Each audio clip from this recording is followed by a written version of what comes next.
Hello दोस्तों, आपका स्वागत है मेरे चैनल में ट्रेंड्स विद सुनीता। तो कैसे हैं आप सब? उम्मीद करती हूँ आप सब लोग खुश होंगे, स्वस्थ होंगे और जहाँ पर भी होंगे वहाँ पर मस्त होंगे। तो दोस्तों देखिए, कभी अगर आपके घर पर ये 5 तरह के लोग आ जाएं तो कभी भी आपको इनका अपमान नहीं करना चाहिए, इनको अपशब्द नहीं बोलने चाहिए और ना ही इनकी बेइज्जती करनी चाहिए। तो दोस्तों, अगर आप इनकी बेइज्जती करते हैं, इनका अपमान करते हैं, तो ये आपके घर के लिए, आपके परिवार के लिए बिल्कुल भी अच्छा नहीं होता है। तो दोस्तों, ऐसे वो कौन से 5 लोग हैं जिनकी कि आपको बेइज्जती नहीं करनी है, उनका अपमान नहीं करना है? तो चलिए दोस्तों, वीडियो शुरू करते हैं। सबसे पहले दोस्तों है संत। जो संत होते हैं वो हमेशा प्रभु की भक्ति में लीन रहते हैं। दोस्तों, जो हमारे सनातन धर्म में भी शुरू से ही कहा जाता है कि जो संत होते हैं वो हमारे हमेशा ही पूजनीय होते हैं, क्योंकि संत एक ऐसा माध्यम होते हैं जो हमें भगवान से मिलाने का एक ज़रिया होते हैं। तो कभी अगर आपके घर पे कोई संत आ जाए तो आप उनका सम्मान करिए। जो भी यथासंभव आप उनकी जितनी भी सेवा कर सकती हैं, उनको अच्छा खिला पिला सकती हैं तो उनको खिलाइए पिलाइए और उनकी अच्छे से सेवा करिए। और जब उनकी आप विदाई करें तो जितनी भी आपसे दक्षिणा बनती है तो उनको कभी भी खाली हाथ अपने घर से विदा मत कीजिए। दोस्तों, हमेशा ध्यान रखना है कि जब कोई संत आपके घर पर आ जाएं तो आपको उनका मान सम्मान करना चाहिए। उनको जो भी आपसे बनता है उनको खिलाइए पिलाइए, उनकी सेवा करिए अच्छे से। और जब वो जाएं तो अच्छे से जो भी आपसे जितनी भी आपकी दक्षिणा देने की मतलब योग्यता है, अपनी हैसियत के हिसाब से आप उनको दान दीजिए। आप इसलिए ध्यान रखिए, कभी भी आपको जो सबसे पहले क्या है, संतों का अपमान बिल्कुल भी नहीं करना चाहिए। और जब वो जाएं तो संतों के पैर ज़रूर ही छू लीजिए, इससे भी आपको बहुत बड़ा पुण्य मिलता है। दूसरे हैं दोस्तों, देखिए, विकलांग और अपाहिज लोग। कई बार क्या होता है, गली मोहल्ले में आपने देखे होंगे कि बहुत से जो विकलांग या अपाहिज लोग होते हैं, जितनी भी आपकी गुंजाइश है, 10, 5, 20, 50, 100 आप उनको दान दीजिए। कपड़े लत्ते जो भी जितनी भी आपसे बनती है आप उनको दान दे सकते हैं, लेकिन कभी भी उनको अपशब्द मत कहिए, उनकी बेइज्जती मत करिए, उनको कुछ भी मत कहिए। सिर्फ अगर आपके पास है तो आप उनको दे दीजिए, और नहीं भी है तो कोई दिक्कत नहीं, उनके हाथ जोड़िए और उनको कहिए ठीक है आप आगे से ले लीजिए। लेकिन कभी भी किसी का अपमान बिल्कुल भी मत कीजिए, क्योंकि अगर आप इनका अपमान करते हैं तो इनका अपमान करने से आपको पाप लगता है, आपके घर की तरक्की नहीं होती है, आपके जो घर के जो काम होते हैं वो धीरे धीरे बिगड़ना शुरू हो जाते हैं। तो हमेशा ध्यान रखिए, पहले हो गए संत और दूसरे हो गए जो विकलांग या अपाहिज लोग होते हैं, उनका कभी भी आप अपमान मत कीजिए।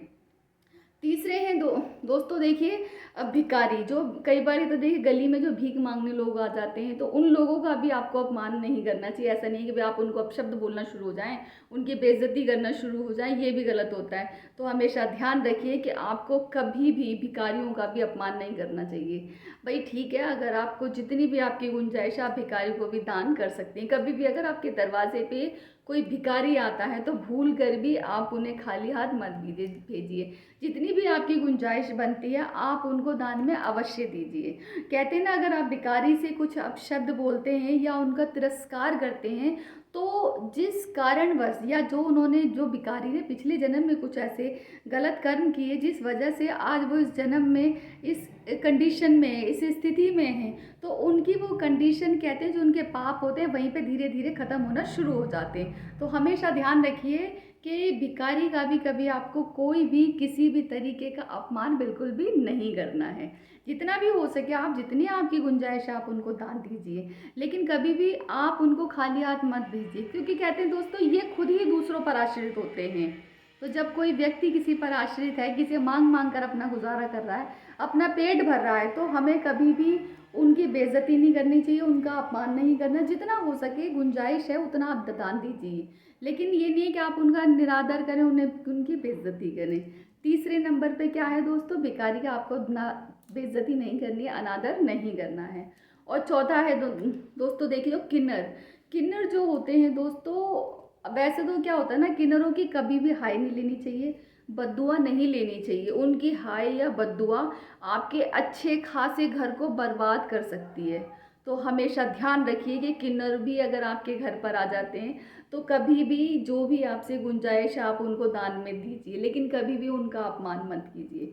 अगर आप किन्नर का भी अपमान करते हैं तो ये भी आपके घर की तरक्की के लिए, आपके घर की खुशहाली के लिए बिल्कुल भी अच्छा नहीं होता। अगर आप उनका अपमान करेंगे तो आपके घर की तरक्की नहीं होगी, आपके घर में खुशहाली नहीं आती है।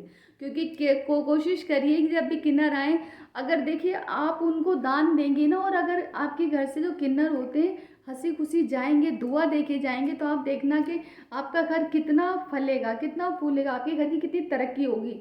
यही अगर किन्नर आपके घर को बददुआ देके जाते हैं तो आपका घर अच्छा खासा बर्बाद हो जाता है। तो ध्यान रखिए, कभी भी किन्नर अगर आपके घर पर आए तो आपको उनका अपमान नहीं करना है। बल्कि देखिए, अभी कभी कोई आपके घर में मनमुटाव चल रहा है, या घर की कोई समस्या है, या कोई आपके घर के ऐसे कोई काम नहीं बन रहे और आप चाहते हैं कि मेरे घर का कोई काम बन जाए, तो उसके लिए कोशिश करिए कि जब भी किन्नर आपको मिलते हैं, अगर बुधवार के दिन आपके घर पर आ जाएं तो आप उनको हरे रंग के वस्त्र दान करिए। अगर आप बुधवार के दिन किन्नर को हरे रंग के वस्त्र दान करते हैं तो इससे जो आपके रुके हुए काम होते हैं वो हमेशा बन जाते हैं। बल्कि आपके जो काम होते हैं जिसमें रुकावटें आती हैं, कोई रुकावट नहीं आएगी, सारे काम आपके अच्छे तरीके से बनना शुरू हो जाएंगे। तो हमेशा ध्यान रखिए दोस्तों कि किन्नर का भी आपको अपमान नहीं करना है। जितनी हो सके आप उनको दान दक्षिणा दे दीजिए, लेकिन उनको हमेशा अपने घर से हंसी खुशी से ही विदा करिए। कभी भी ध्यान रखिए वो आपके घर से दुखी होके ना जाएं, नाराज़ होके ना जाएं। और 5वें हैं दोस्तों धी बेटियां। देखिए, बेटियां जो होती हैं भाई, शादी ब्याह हम लोग कर देते हैं, वो अपने घर में रहती हैं, अच्छे से रहें सबकी बेटियां, हम तो यही चाहते हैं भाई।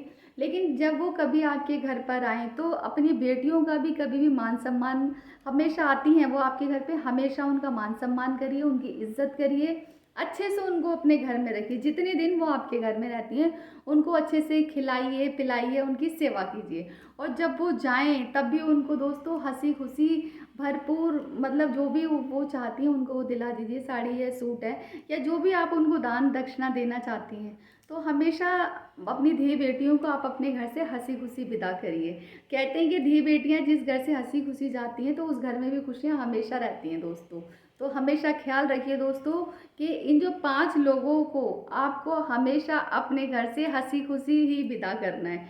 कोशिश करिए कि ये घर से आपके जब भी जाएं तो खुश होकर ही जाएं, कभी भी आपके घर से दुखी होकर ना जाएं। अगर आपके घर से ये 5 लोग खुश होकर जाएंगे ना, तो आप देखेंगे कि आपके घर की कितनी तरक्की होगी, कितनी उन्नति होगी, आपको हर काम में कितनी सफलता मिलेगी। तो दोस्तों हमेशा ध्यान रखिए कि ये छोटी छोटी जो बातें होती हैं हमारे जीवन में बहुत बड़ा महत्व डालती हैं। छोटी छोटी बातों से ही हम बहुत आगे निकल जाते हैं और छोटी छोटी बातों से ही हम बहुत पीछे हो जाते हैं। तो हम हमेशा ध्यान रखेंगे कि छोटी छोटी कोई भी हम गलतियां नहीं करेंगे, अपने जीवन में सब कुछ ठीक करेंगे।